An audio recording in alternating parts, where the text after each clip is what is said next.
Hello again, everybody, and welcome to another episode of Fun and Games Podcast. I'm Geoff Moonen. And I'm Matt, a.k.a. Stormageddon.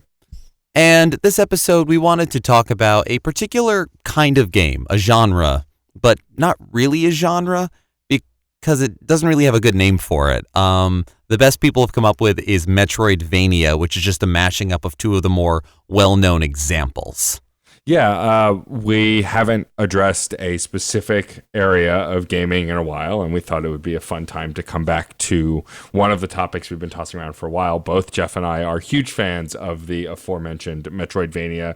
Essentially, the kind of game that's a 2D, for the most part, 2D action platformer that also has a large map and a lot of backtracking, upgrades, leveling up, usually gear of some kind, are generally the common threads of what we dub a what the world has more or less dubbed the Metroidvania. Yeah, the idea that the whole game is there. It's not like you reach a specific end and then you go to the next level or you get fast-tracked to a new world.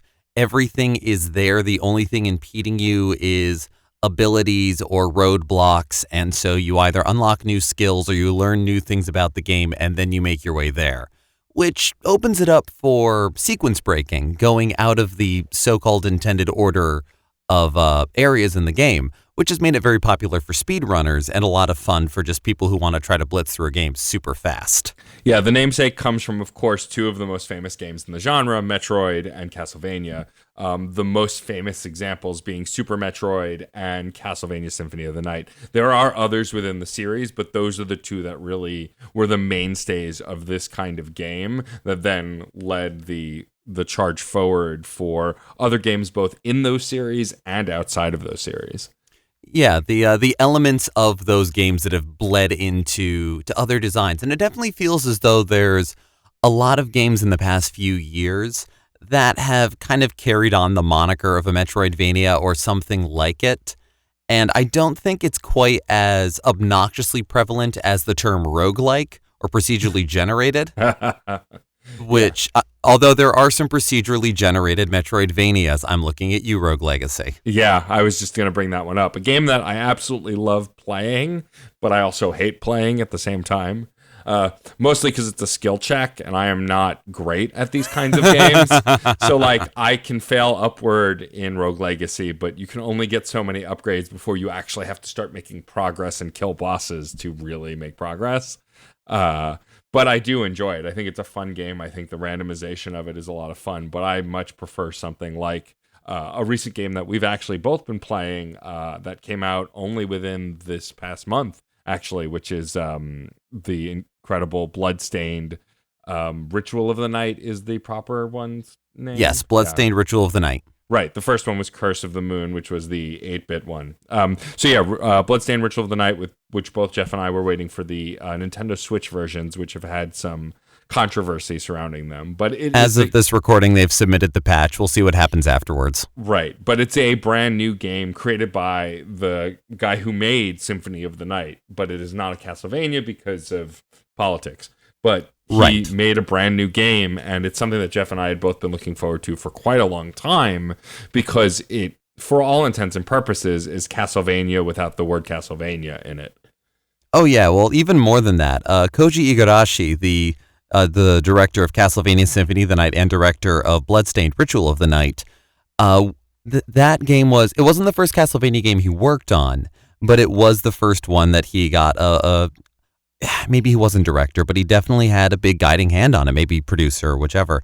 And from there, he was sort of steering the ship of Castlevania for, I want to say, about 6 or 7 more games for a number of years. And a lot of them were handheld affairs on the Game Boy Advance and Nintendo DS. And they were sort of riffs and evolutions on the same idea.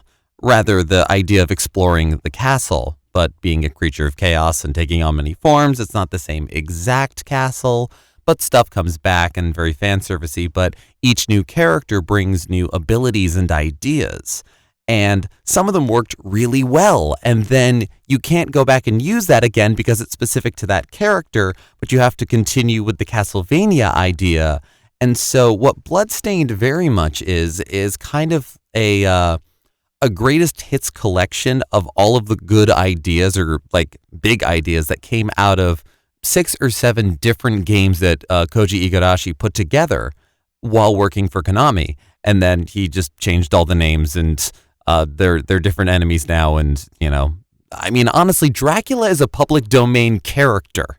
True. But if you were attacking Dracula, people would feel like somebody ought to get sued rather than actually being a thing. So, they took the safe route. And they, in fact, are calling that style of game an Igavania.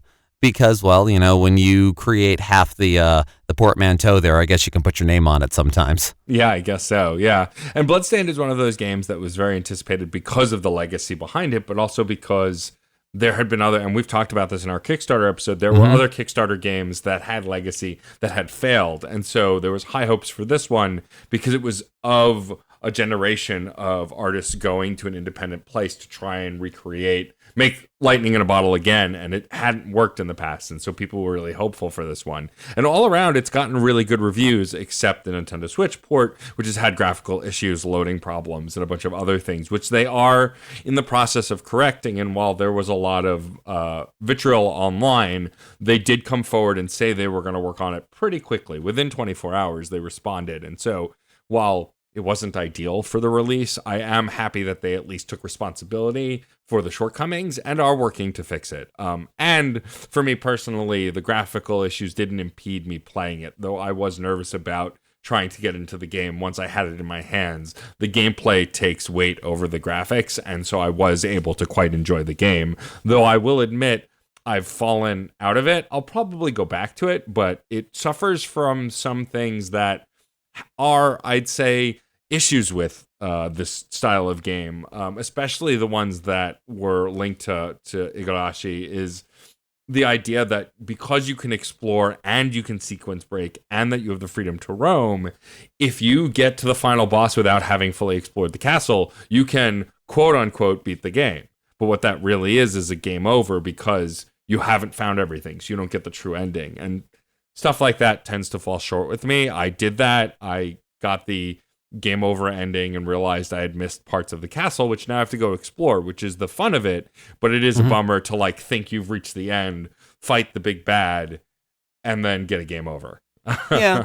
I mean, I guess, and I have a more biased stance or a more informed place because I've played all of the other Igavanias. Yeah. So I'm very used to, from Symphony of the Night, if you just go and beat the person you're told is the boss, you get the worst ending. Right.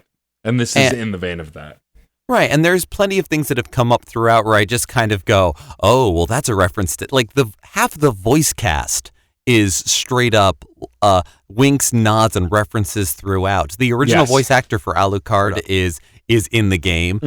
David Hayter, the voice of Solid Snake, is in the game. He wasn't in any Castlevania game, but come on. Kickstarter got you to hire Solid Snake. Yeah. Don't say no to this. Both Igarashi and David Hayter don't work for Konami anymore. Let's have a good time. Right, exactly. And I guess too, one of the fun things about the patch notes and everything that have gone up for the Switch version is there, as of this recording, the Switch patch notes are up because it's been submitted, but it hasn't been approved yet. Right. So, figure out when we recorded this. Fun little puzzle. But I read the patch notes and they were noting some of the souls that the shards rather, the abilities that you get randomly dropped from every enemy, and every enemy has a shard that teaches you some sort of an ability. It's like we're turning down the power of some of these shards because we realize they're unbalancingly powerful. Oh yeah. And I'm just like, oh, well then I have to use them now. I'm fine with the game being balanced. That's totally fine. No.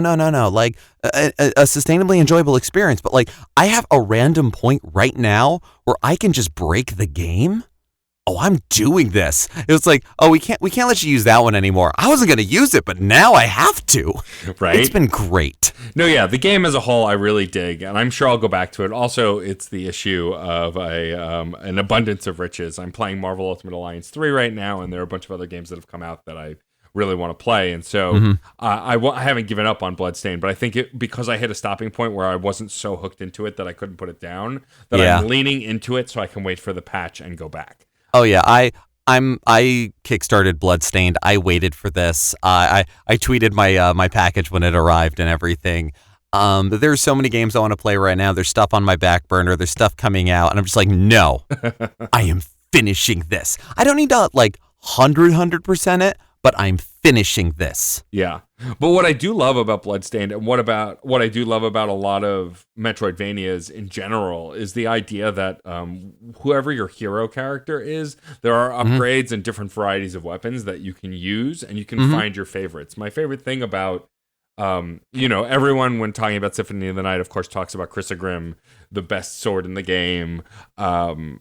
There are these weapons and different equipables that make the game even better and more fun to play based on your own playstyle. Like, I've found the weapons that are best in Bloodstained aren't always the best weapons. Like, one of my favorite weapons that I used for maybe half the game is there's a sword that you can get that you can throw and it returns. Flying Edge. Yes, the Flying Edge. And while it was weaker than a lot of the other swords, if you were fighting a large boss, it hit it multiple times. If you were fighting large enemies, it hit multiple times.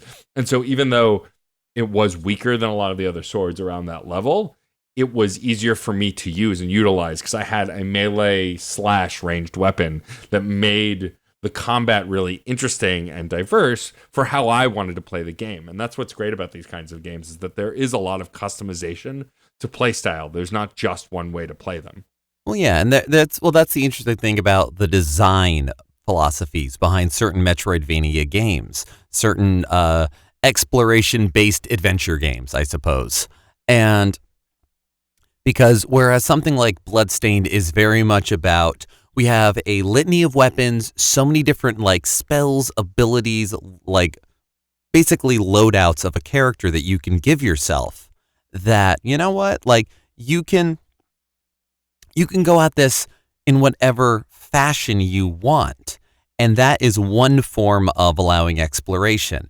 Whereas on the flip side, the other quintessential part of the Metroidvania, namesake, Super Metroid, is a game that does a beautiful job of giving you exploration and a sense of freedom while also guiding you the entire way. There are certain sections of the game. There's one where you end up falling way too far for you to be able to jump up to. And so you kind of are like, all right, I guess I'll explore around here. And while you're doing that, you beat a boss, you gain several pieces of equipment, and learn some abilities that allow you to get yourself out of that hole. And then from there, the world opens up more, but it kind of leads you to this spot where you actually have a decent amount of map to cover. But from there, you learn to wall jump, which is a great way to go up big, long areas. Okay, there's walls over here, so I'm just going to bounce back and forth and make my way up. And that's not even a thing that you can wall jump from the very beginning of the game, but they do a great job of giving you a little spot that they're showing little creatures that are doing it. So you learn to do it. And now, and it's not even just I unlocked this ability, I learned this ability, in me, the player. And through a combination of what I unlock and what I learn, I'm able to get myself out of that area and apply all of this to the sprawling map that is now suddenly within my grasp. Yeah. It's an interesting idea. Yeah, absolutely. And what I love about Super Metroid also is it's one of those games that had one of the strongest ambiances and environments. Yes, I said ambiance, dear listener. I've pushed up my glasses. Oh yes, it is very ambient. The thing about Super Metroid is it was the first Super Nintendo game I ever played that unnerved me, which was really interesting. Between the music and certain areas, sometimes it's really action-packed, sometimes it's really bright and awesome, and sometimes it's really creepy and dark and you're unsure. And it's a very isolating game because that's kind of the point, right? Samus is this hero and she's trying to explore and she's on her own. She doesn't have backup. And it really conveys it really strongly. It's what I like about this genre of game is that you can learn a lot and experience a lot. Another game I played that's in the vein of this genre is The Messenger, which is on the Switch. I was just thinking that I wanted to ask you about that because you've played it. I haven't. So it's available on Steam and on the Switch. I think it's on PS4 and Xbox as well now. I think so, yes. What's wonderful about The Messenger is the character you're playing is the messenger. He's a ninja. He's got to carry an ancient scroll, and then you go off on your adventure. And there are multiple areas that you can warp between with multiple maps, tons of backtracking, different abilities you learn. What's really great about the game is it's a meta commentary on the Metroidvania as well, because everyone breaks the fourth wall. There's a ton of comedy in it. They actually just released their free DLC for it called Picnic Panic, which is a separate vacation adventure, which I've loved as well. The final boss fight is a punch-out fight. Like, it's a bit of a spoiler, but like the whole... Oh man, I gotta do this. Yeah, the whole final boss battle, you become a giant thing fighting another giant thing, and it becomes punch-out. It's really stupid and great. And that's very in line with what The Messenger does, which is such an homage to 8-bit and 16-bit gaming. Yeah, I mean, it has a time travel mechanic. What's brilliant about it is when you go into the past, which is where you start, or the present, I guess, it's 8-bit graphics, 8-bit music. And then when you go through portals throughout the stages, once you have the ability to, it transforms into 16-bit graphics with 16-bit music. And the transitions are gorgeous. The soundtracks are phenomenal. It's just a really brilliant love letter to the genre. And while it's difficult, it's the kind of difficulty I like, because I would die 10 times in a row, but every time learning a little more about the hazard I can't get past. And the save points are close enough together that once I get past that one hazard and finally I feel victorious, I hit another save point and then I can keep going. And there were times where I put it down and didn't want to play it anymore because I kept dying over again. And then I'd go back the next day, try a couple more times, and I'd beat it, whether it's the boss or a certain stage hazard or whatever. And that's the kind of difficulty I really like. And a lot of Metroidvanias have that, where, you know, while The Messenger is designed to have a lot of platforming and a lot of cool jump tricks, at the end of the day, none of it's impossible. It's not like Dark Souls. It's not, the idea isn't to like be so difficult that you're just going to fail forever. You get a sense of progress as you're playing it over and over again. And honestly, if you're a fan of these kinds of games, I highly recommend it, because the writing is chef's kiss perfect, and the aesthetic, the graphics, the music, all of it. Essentially, if you like Shovel Knight and that ilk of retro gaming, like retro callback, then The Messenger is for you. I think it's phenomenal. You know, and it's funny too, because it brings me back to talking about graphics. Like, I don't need, like, I like when a game is pretty, and I like when there are gorgeous graphics, but honestly, the simpler a game is, the more I can focus on the gameplay and enjoy it. I also played a Metroidvania, more or less a direct homage to Metroid, that came out a couple months ago for a measly $5, I think I paid, called Gato Roboto. And it essentially looks like a Game Boy game, music and all, like a very fancy Game Boy game that couldn't run on a Game Boy, sort of like how Shovel Knight looked like a fancy Nintendo game that couldn't run on a Nintendo. Right. And the story is, you're the cat. There's a spaceship with a space cadet, and his cat is with him, and it gets shot down and crashes, and he's stuck in the ship. So the cat leaves to explore, and the cat finds a mech suit. The cat fights bosses that are mice, and like this story unfolds over the course of 4 hours, which isn't very long. And it allows you to play this mini Metroid game as a cat, but there's tons of dialogue where the captain talks to you, other people talk to you, and all you do is meow. That's it. You don't talk, you don't say anything. It's really delightful. Like, if you want a digestible Metroid experience, because there hasn't been a new Metroid in a while, I highly recommend Gato Roboto, because it's essentially exactly what it is. I definitely keep meaning to check that one out. That will probably be my palate cleanser after Bloodstained. That's exactly how I would recommend it. It was like my palate cleanser to prep me for Bloodstained is when I played it, and it's an absolutely perfect in-between game, especially if you like completing things or finishing things in general. Yeah. There's a common thing I have with Metroidvanias, unfortunately, is unless I get really hooked, I don't tend to finish them. And that's fair. And it's because, you know, you really have to enjoy the game to want to get through it. And for the most part, every Metroid and Castlevania I've played, I've finished. And a lot of the Metroidvanias that I'm thinking about now I've finished. But what's great about Gato Roboto is if you play it straight and don't die very much, it's about a 4-hour game with deaths and restarts, maybe closer to 5. And so I think it's the perfect game to like play through to just kind of finish something, feel accomplished, and then move on to another thing. Oh, yeah. Well, and honestly, a lot of good Metroidvania games, even Super Metroid, are less than 10-hour games. Yeah. I mean, not even getting into like speed running ideas. I think the first time I beat Super Metroid, I did it in like 5.5 hours. Yeah. Which, again, Samus only takes her helmet off at the end of the game. I didn't get the best ending, but it was good. It was fine. And I've played it many times since. But something interesting, like, I guess the very nature of how the game is, it's not one that demands huge sweeping cinematics. Yeah. Voiceover for characters is a bonus. Not just Gato Roboto, but, games like Hyper Light Drifter, Hollow Knight, Salt and Sanctuary. Any of these games they're all indie games. You don't really run into AAA title games that are classified as Metroidvanias because the definition of what makes a Metroidvania is a little hazy. Yeah. Because what are the pieces that define it? If you just say it's like Metroid or like Castlevania Symphony of the Night, we're shooting ourselves in the foot. We came up with first-person shooter after Doom Clone became ridiculous. Right. And it has been over a decade. We need to figure out a term for it. I don't think we're going to figure it out this episode, but I remember reading an article recently where somebody was like trying to propose some ridiculous term for it. And even I've been thinking about it for like the last 10 minutes, and I'm just kind of like, progress-based adventure game still doesn't quite cut it. Because I'm also thinking of games like Shantae and the Pirate's Curse is a Metroidvania, even though it is separated by level and world, and you find maps that unlock the new areas. You gain different weapons, equipment, abilities that you then go back to previous levels and unlock new things and gain new upgrades, and you essentially level up without leveling up.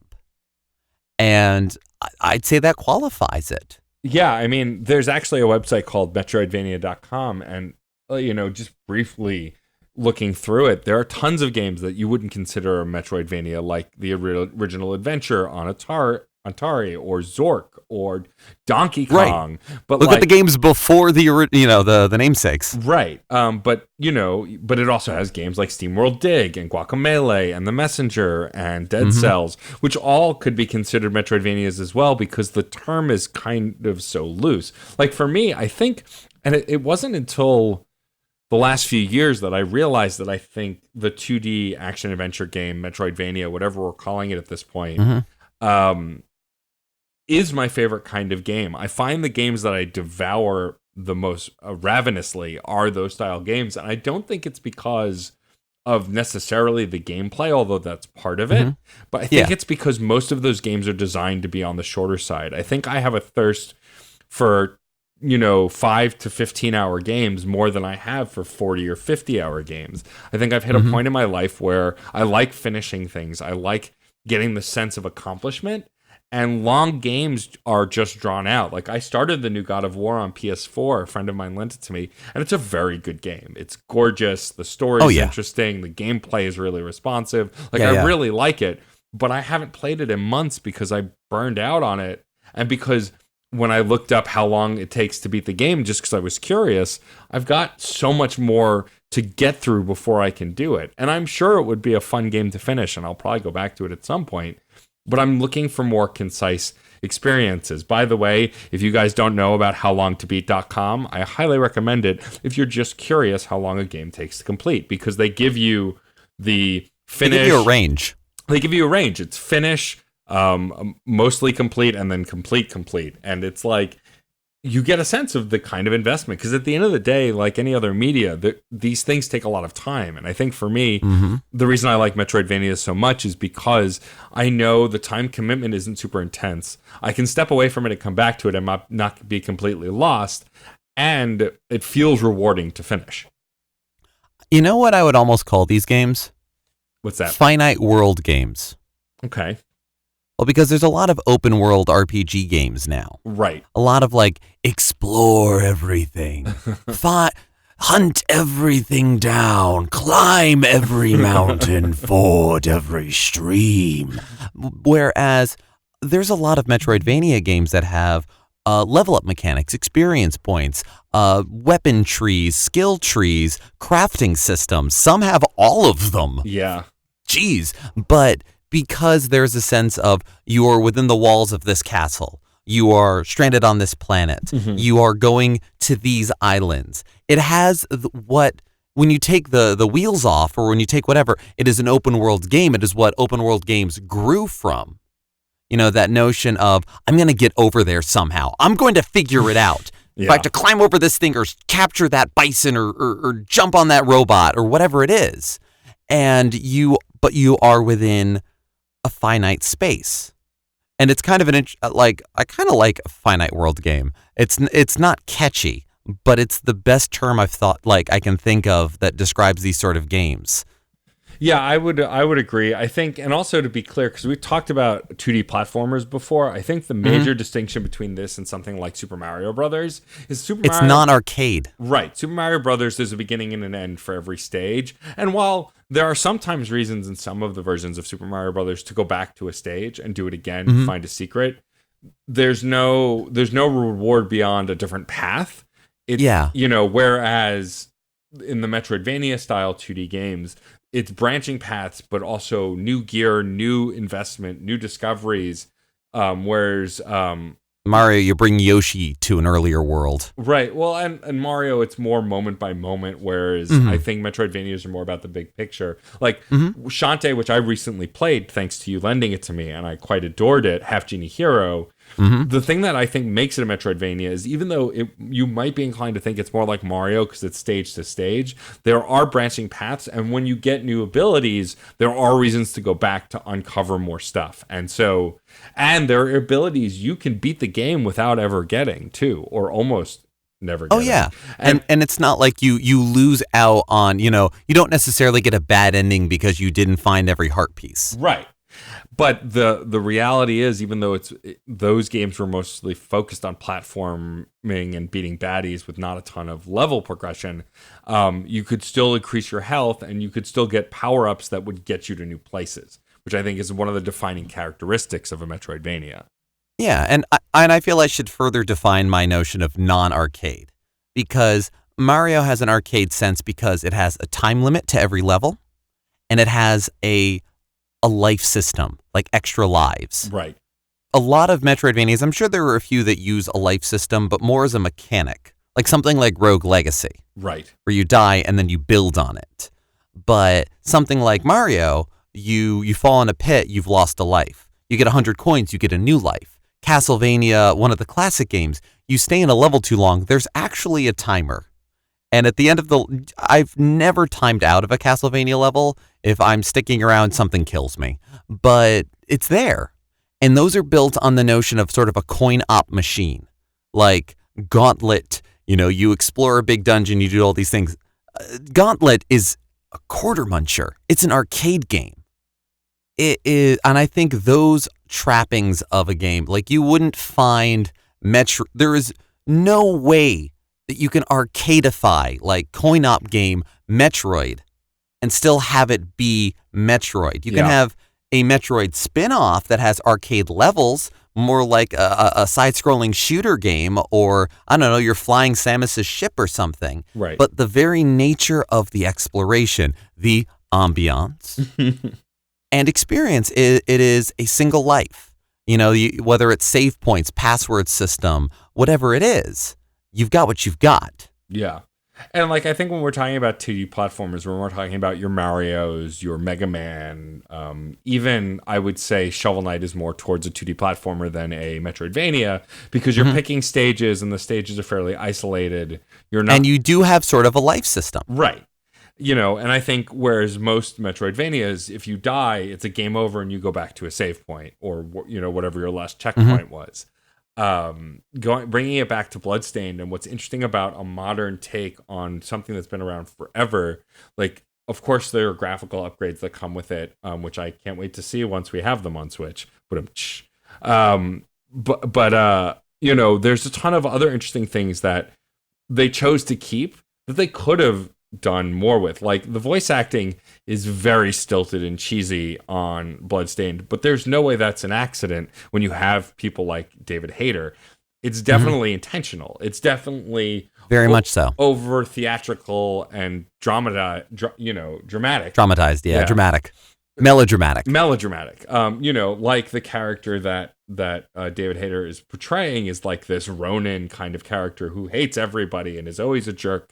And then you do a portion of the world you're in with him as an ally, and it's really interesting. And like, the character development is really interesting as well. Like, there are characters I don't trust. There are characters that I'm confused by or curious what their motives are. And and that's all a result of the way these characters are portrayed and created, which I think is really well done for this modern version of something that seems also so familiar. Yeah, I really enjoy it for that. I would say probably my biggest complaint, if I have one, about Bloodstained is I understand that the move to 3D models and a sort of 2.5D, 2D kind of movement allows for a great deal of versatility. It allows for your equipment to show up on Miriam, your player character. It allows for all kinds of fun shifts and changes and effects. But you then end up with certain enemy characters that really don't pop in the backgrounds that they're in. And I've had a lot of instances where, and maybe this is just because playing on Switch handheld, right? I'll run into things and not even realize they were there. Yeah. And I won't be sure why I've suddenly taken damage. And then I'll adjust and go, oh yeah, that just blended in. That's, and there's something to be said for old sprite work that pops. Yeah, for sure. I mean, the people have said that the reason the PlayStation generation didn't age well is because polygons didn't age well. Sprite work is artful, whereas a lot of polygon content was like, hey, let's see if we can make this sort of look real, and doesn't have the same artistry, I feel, that like sprite work does. Right. And that's why there's a lot of the more independent games that kind of lean on that. Yeah. And I mean, there's plenty that use 3D models. Guacamelee uses 3D models. Hollow Knight uses 3D models, but there's stuff like The Messenger that does sprite work. And also I was thinking about it and I realized there have been a few AAA titles that could be classified as Metroidvanias. And I'm thinking actually of the Batman Arkham series. Oh, yes. Because that is a series of games, and certainly Arkham Asylum, the first one, is very much you're in a finite, closed space. You're the goddamn Batman. You've got abilities. You unlock gadgets and you find things and as you learn the combo system, as you get the feel for how to, be the knight and stalk the criminals and all that, you find more and more. You unlock certain areas. You really make your way through everything. It's a lot of fun, and it is, I would say, a Metroidvania. Whether you want to argue about by the time we're doing tank combat in Arkham Knight, yeah, that's up to you. But it's sort of still a close race. But I would say Arkham Asylum definitely qualifies as a AAA title, Metroidvania. Yeah, totally. And I think that's one of those games that you could consider it, a 3D action game or whatever as well. But the idea that you go to areas of Arkham Asylum, can't get further, so you backtrack to a different area, find a thing, and then go back again. Like, that definitely has the spirit of a Metroidvania. And I love the Arkham series. I have all of those games. I've played them and beaten them multiple times. They're fantastic. I would have never considered them a Metroidvania, but when you break it down like that, it absolutely is. And then, of course, there were the 3D Metroid games, the Metroid Prime series, which will eventually get a fourth one, supposedly. One day. Those were also Metroidvanias, but in 3D, first person, which was an interesting way to do something like that hadn't really been done before. It had been approached, but not quite in the same way. Whereas like Castlevania for a while on their AAA titles veered away from Metroidvanias, and they did more of a God of War style action beat 'em up game, which they tried something new, right? Which I honestly liked the Castlevania reboot, at least the first game. The second game, one's good. The first Lords of Shadow I enjoyed a lot. I finished. The second Lords of Shadow I didn't. I think that they tried to change it too much. I think if we got the second of the same thing as the first, while some people might complain that it was too samey, I would have enjoyed it more. The fact that they threw a ton of stealth elements and some other stuff, like it seemed a little bit of a mishmash. But that said, where a lot of these games did thrive though, and the most of them were the 2D platformer ones, the 2D action games. Most of the Metroid series was that. A lot of Castlevania was that as well. And when other games are going for that style, they tend to stick with that version. I mean, I would love to have an indie 3D Metroidvania. I think that'd be really interesting. I don't even know what that would look like, but I would totally be down for it. And there's probably at least one or two out there that we're just not thinking of. We are not an exhaustive source on these things. Definitely not. But I think now might be a good time to kind of talk about our favorites. I mean, I don't... Like, everyone's go-to favorite for Metroidvanias tends to be Castlevania Symphony of the Night, but I don't know that it's mine. I don't know, it's really tough to pick one for me just because I've played so many of them, and there are so many modern ones that I think are really good, but I think at the end of the day, what's an ideal Metroidvania game for me is what I'm always going back to. It's what I'm always comparing everything to, and it's more than just the gameplay. It's the story, it's the music, it's the graphics, it's the design, it's the levels.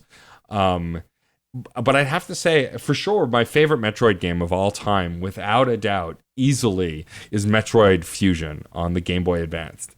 Oh, nice. I think it was just the most interesting version of Metroid because the story in that game is that Metroid is attacked by this virus that destroys Samus's suit, but then bonds to her in the symbiotic relationship that creates this kind of protective coating. And the way you upgrade and level up in that game is a bit different. And there's also a dark Samus that's spawned of this symbiosis. And it's a really interesting game, and I really like the story. I really like the design of it. When you play Smash Brothers, the turquoise colored suit that you can put on Samus's armor is inspired by that game. Yep. I think that would be my favorite. I mean, of the Castlevania series, Symphony of the Night is my favorite, but I've also not played a lot of the other Game Boy Advanced and DS games. I played a few of them. I think Aria of Sorrow is one that I remember. That's a good one. And I liked that one a lot, but I think at the end of the day for Castlevania, Symphony of the Night is still a favorite. Okay, but Metroid Fusion you would say is probably your favorite of this genre that we are talking about. Yeah, I think so. I mean, I haven't played it in a long time, admittedly. It's been probably over a decade, but and honestly, if I still had a GBA, I'd probably go back to it. But I definitely do have very fond memories of that game and that being a particular favorite of mine. I mean, like, I watched videos recently about the Game Boy Advance generation. I still think that's one of the best generations of gaming, period. Like, the games that came out on the GBA, I think, were unlike any other sprite-based 2D games that existed before or after. It was a wild time. Yeah. But yeah, we'd gotten the PS1, we'd gotten 3D gaming, and the GBA was sort of like a supercharged Super Nintendo. Yeah. And so there was just we carried that feeling of we can do anything. Let's just throw it on here. Look at how amazing it looks. Yeah, totally. So yeah, I'd say Metroid Prime Fusion is my favorite Metroidvania game. I know this is a Sophie's choice for you. It's like picking between your favorite children. A Symphony of the Night save file from high school. Wow. That's impressive. I still have it. I know this because I remember my freshman year of college, I was sitting in my dorm room on my dinky ass little 13-inch CRT TV that had been in my family longer than I'd been alive, and it had finally passed down to me. The TV I remember getting my brother's permission to play NES in his room upon. Playing that file, and this was first semester. I know this because the room I was in, and I would be hanging out with my friends, like we're just shooting the shit, and I was mindlessly leveling up the Muramasa, which is a two-handed sword that is a bloodthirsty sword, which means anytime you killed an enemy that bled, so like skeletons are no good, but a zombie was okay, especially the bloody zombie. They made a big point of that. It would like accrue experience and slowly get stronger. And I'm still not sure if I ever maxed out the Muramasa, but I sure have spent about 6 hours probably, at least, in the early area where the mermen pop out, just killing mindlessly.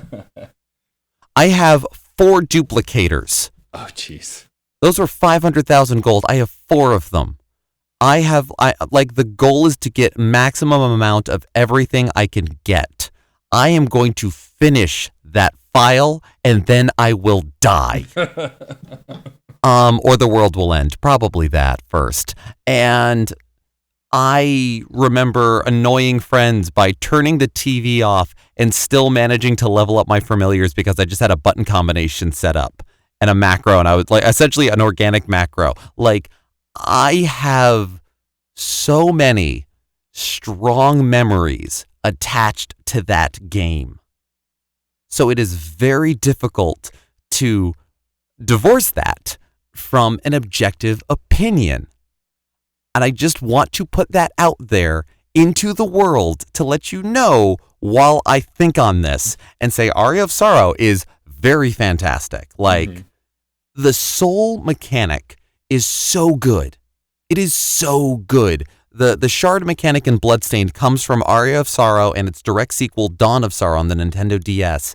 And it is so elegant, so good, so infuriatingly grind happy, and just enticing. It's great.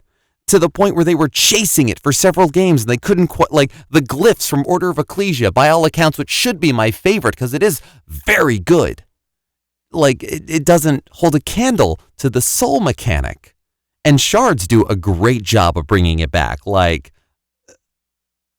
I got to high five somebody on the team for that. Yeah, like, totally. So good. I will say, in the early point in the game, though, in Bloodstained, when you're getting shards from everything, it's like, oh, another shard. Oh, okay, because it stops the combat and it becomes... Oh, you can turn that animation off. Oh, can you? Oh, I should do that. Because yeah, absolutely. That becomes kind of comedic. Like, you kill one enemy, you get a shard, and then you kill another enemy, and you get another shard. It's like, come on, I want to kill things. Oh, I've built Miriam purely for luck. Oh, nice. I'm only 60% through the map. Her luck is over 50. Wow, that's impressive. Yes. Do you know how many shards I get? I Tripping shards. It's so good. And I mean, look, like Cave Story is a fantastic game. That could be qualified as a Metroidvania and a lot more like story driven. And one that I really like, but I haven't put enough time into it. I enjoy it. I enjoy the multitudes that it unveils based on how you play. Mm-hmm. That's one that I definitely come back to as a great one. I mean, Shantae is a wonderful series. Guacamelee is a lot of fun. I enjoy. I liked Mega Man ZX. It was good. Like, I love the Mega Man games and I love the Mega Man Zero games, and it's sort of like this is the Mega Man X Metroidvania I've been dreaming about all these years. Right. It's good. It's really, really good, but it's not everything, you know? Sure. And I mean, it'd be a bit of a stretch to call it a Metroidvania, but Muramasa the Demon Blade, the Rebirth version for PlayStation Vita, it's a Vanillaware game where you can play one of 2 samurais or samurai adjacent characters in a very fancified version of the Edo period, where you're dealing with demons and spirits and huge bosses and unlocking swords, and you have to unlock all the swords of Muramasa. And so I haven't finished it, which is to say I've beaten the game several times, but I haven't finished it. And I like that.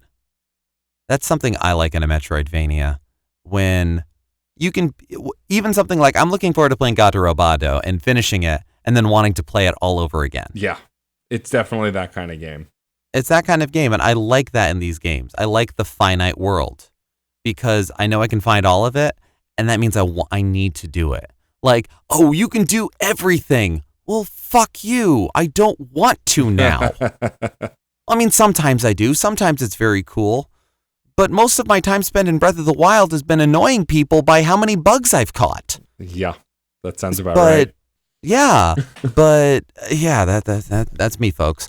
But, something like Symphony of the Night, I'll collect all the swords because there's a number and they don't break. And I'll get all of these and I'll make all of that happen. And so I got to be basic and say Symphony's my favorite, if only by sheer virtue of the amount of myself I have poured into that game.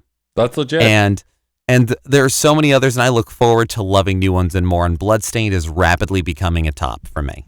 That's awesome. A top game for me. It's so good. Yeah, I think at the end of the day, besides favorites, if I had to recommend one, I would recommend The Messenger, mostly because of the comedic writing. Like, I like dramatic, serious, intense games, but at the end of the day, if you can make me laugh, you've won me over beyond anything else. And I wish you had a physical copy of The Messenger that I could borrow, because I really want to play it, and I will get around to it. I would absolutely lend it to you if I could. It is a phenomenal game. The free DLC is great too. It's another 2 to 3 hours of the same stuff. It's really great. Nice. Oh, and so I have to throw this in just as a nod to my wife. Okay. I don't think she would say she has a favorite Metroidvania, but there is a game that came out last year that became a favorite of hers that technically is sort of a Metroidvania. Yoku's Island Express. It's listed on Metroidvania.com, so you're not wrong. Yeah, I believe so. Oh my gosh. Cool. No, I was thinking about it, and I was definitely looking up lists of Metroidvanias before this, so I had some easy reference off the top of my head. And I'm like, yeah, no, pinball game. Pinball game that is Metroidvania. Yeah. Which is to say, like, yeah, we don't have a good term for this. I like where mine is going, but I need to refine it more. And I don't think I'm going to, change the industry or anything, but I like it. If nothing else, it pleases me.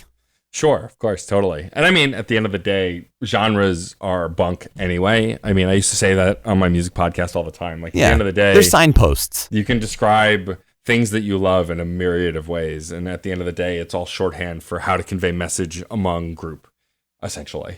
Right. It's the power of language. It defines the thing, but is not the thing. But I feel like we have rambled on long enough about Metroidvanias, and I feel like Geoff and I could probably talk about it for another 4 hours, but that would mostly only be fun for us. So that's the post game.